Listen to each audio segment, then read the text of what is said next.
सभी का बहुत बहुत स्वागत है इस वीडियो में। तो आज इस वीडियो के माध्यम से हम लोग आप लोगों को बताएंगे कि गैस पेपर के बारे में, जो कि आपके सेकंड सेमेस्टर में एंशियंट हिस्ट्री में कौन कौन से प्रश्न आ सकते हैं। ये मैंने जो है कि बिलिंगुअल दोनों में कन्वर्ट कर दिया है कि आपको आसानी होगी।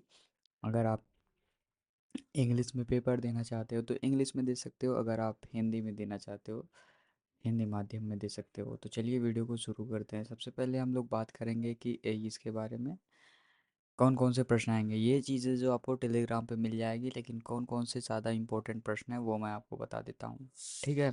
यहाँ पे लिखा है BA semester second gas paper 2026-27। ठीक है, थोड़ा सा गलत हो गया है। आपको वहाँ पे मिलेगा जो है सही मिलेगा, टेलीग्राम पे सही लिखा रहेगा। तो पहला प्रश्न ये है कि हड़प्पी संस्कृति के उदय, उत्पत्ति, विस्तार एवं तिथिक्रम पर एक समीक्षा निबंध लिखिए। ये प्रश्न लगभग उम्मीद है आने की। Write a critical essay on the origin, development, geographical expansion and chronology of the Harappa civilization. तो कुछ इस तरीके का प्रश्न है, आपको ये देखने को मिलेगा। आपको एक ये प्रश्न याद कर लेना अच्छे से।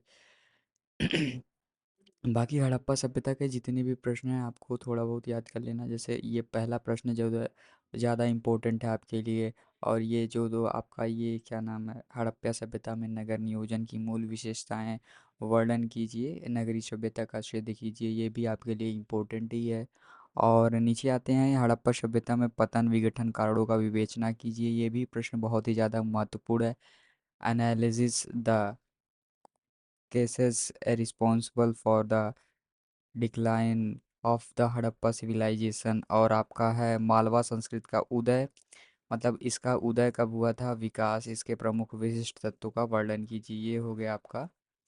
और उसके बाद फिर आपका आता है क्या नाम है, गौरिक अथवा क्या लिखा है, गौरिक अथवा कपिस्मित भांड एक समीक्षा निबंध लिखिए तथा इसका विस्तार कालानुक्रम कर दीजिए। ये भी आ सकता है, जो कि बहुत ही ज़्यादा इम्पोर्टेंट प्रश्न है आपके लिए। गंगा यमुना दोआब क्षेत्र के ताम्र निधि संस्कृति के उत्खनन पर प्रकाश डालिए। तो ये थोड़ा सा वो लग रहा है, लेकिन ये उसके नीचे अगर आप देखेंगे यहाँ पे ताम्र क्या नाम है, उससे बढ़िया प्रश्न है जिस 10 और 12 दोनों सेम है। ताम्र ताम्र ताम्रश्मीय, यानी कि ताम्र पाषाणिक संस्कृति के सांस्कृतिक अनुक्रम एक एवं इसके प्रमुख तत्वों का वर्णन कीजिए। ये थोड़ा इम्पोर्टेंट प्रश्न है, आपको ये ध्यान में रखना है। ठीक है। और नीचे दिया गया है चित्रित घूसर मितभांड पीजीडब्ल्यू संस्कृत के स्वरूप, तिथि, विस्तार विवेचना कीजिए। ये भी एक मस्त है प्रश्न है। Discuss the nature, chronology and expectation of the paints grey ware और आपका कल्चर। ये जो है आपको बढ़िया प्रश्न है आपके लिए। ये भी एक प्रश्न बहुत अच्छा है। भारत में लोहे का प्राचीनता पुरातात्विक साक्ष्यों का आधार पर तिथिक्रम कर कीजिए। मतलब ये भी एक अच्छा है। Describe the antiquity and the chronology of iron in India on the basic of archaeological and evidence। ठीक है। ये इसके नीचे आपको मिल जाएगा 16वां प्रश्न, निम्नलिखित में से किसी एक पर विस्तृत टिप्पणी लिखिए, जो कि अंतर जी खेड़ा, कौशाम्बी, हस्तिनापुर, भगवानपुरा। ये जो है ये भी आपका इम्पोर्टेंट है। ये था फर्स्ट पेपर का आपका। सेकंड पेपर का देखने के लिए आपको सेकंड पेपर पे आ जाना है। ये आपका सेकंड पेपर का है, यहाँ पे लिखा हुआ है, आपको मेंशन किया गया है सेकंड पेपर। ठीक है। तो आपको बहुत सारे प्रश्न मिल जाएंगे इसमें। ठीक है, जो मैं गैस पेपर दूंगा उसमें बहुत सारे प्रश्न मिलेंगे आपको। मैं जो बता रहा हूँ उसको आपको अच्छे से पढ़ना है, बाकी सभी चीज़ें पढ़नी है आपको, ऐसा नहीं है कि नहीं पढ़ना है। तो हम कोई ज्ञाता तो है नहीं कि बता देंगे कि कौन सा प्रश्न कैसे आएगा, लेकिन हाँ इतना बता सकते हैं कौन कौन सा इम्पोर्टेंट प्रश्न है। ठीक है। मैं भी सभी पहले के प्रश्न पत्र और भी जितने भी अनसॉल्व पेपर आते हैं सबको मिला के जो बार बार पूछा जाता है, रिपीटेड प्रश्न होता है, उसी को इम्पोर्टेंट बताते हैं। बाकी आपको सब पढ़ना है। यहाँ पे दिया गया है कि चंद्रगुप्त के जीवन के चरित्र एवं उपलब्धियों के उल्लेख करते हुए उनके साम्राज्य विस्तार का वर्णन कीजिए, जो कि ये आपको समुद्रगुप्त का 2 प्रश्न यहाँ पे दिया गया है, तो इसमें से एक कोई भी तैयार कर लीजिएगा। और विजेता शासन धर्म संरक्षक के रूप में अशोक, ये भी आपको इम्पोर्टेंट है, चौथा वाला प्रश्न।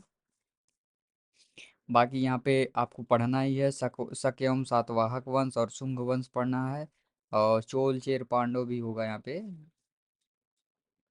हाँ, यहाँ पे दिया है गौतमी पौत्र सातिकड़, ये भी आपको पढ़ना है। कलिंग वाला जो युद्ध है ये भी आपको पढ़ना है, कलिंग नरेश खारवेल, इसके बारे में भी आपको अच्छे से पढ़ना है। उसके बाद फिर जूनागढ़ अभिलेख के आधार पर शक महाक्षत्र रुद्रदामन के जीवन का उपलब्धियों का वर्णन कीजिए।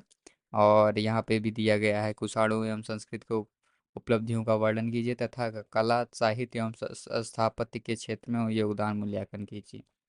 ये भी काफ़ी इंपॉर्टेंट प्रश्न है। तो आपको इतना प्रश्न मिल जाएगा, आपको टेलीग्राम पे ये पीडीएफ मिल जाएगा, आप जाके आसानी से इसे डाउनलोड कर सकते हैं, बिल्कुल फ्री है, एक भी पैसा नहीं चार्ज है।